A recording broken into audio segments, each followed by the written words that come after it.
national building codes are written in such a way that it's important to prevent the growth of fire by compartmentation.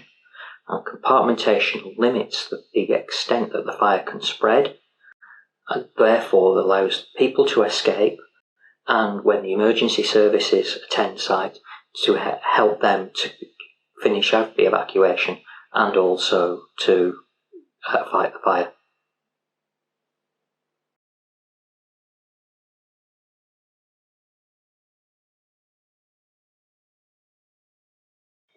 So fire stopping is the process of reinstating the fire performance of a compartment wall when it's been breached by a penetration, by a pipe or a cable passing through it.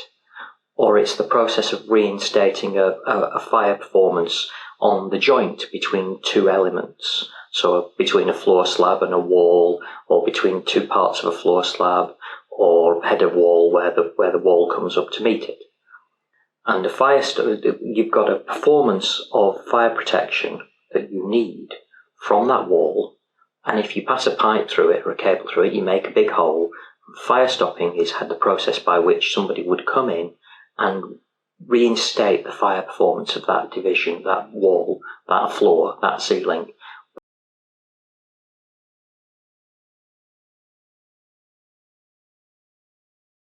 If fire stopping is absent or defective in some way, shape or form, then obviously the fire can move from compartment to compartment to compartment.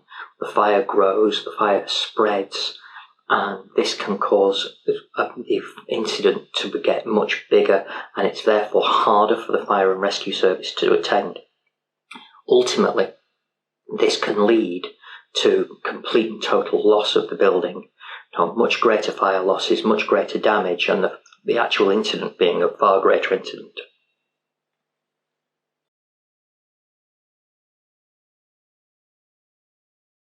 In terms of properly installing fire stopping, it's always advisable to use a product or a system that has third-party certification. And what you need to do, what users should do with that third-party certification, is they should assess that certification covers the scope that they have on site. And if the third-party certification covers the scope that they have on site, that's their best way of ensuring the product that they're using is fit for their end use. Secondly, end users should always look to have the products installed by a competent contractor. It's very important. It's not necessarily something that a general builder can do. You need somebody with experience to make sure that they are doing all the correct steps and the correct processes to ensure proper fire compartmentation is produced. And third-party certification so you need third-party certification of both the product and the installer to give the best possible chance of getting the right outcome. And if you were a building owner and you specified third-party certified products applied by a third-party certified installer, you've done the best you could possibly do to make sure that your building is properly fire safe.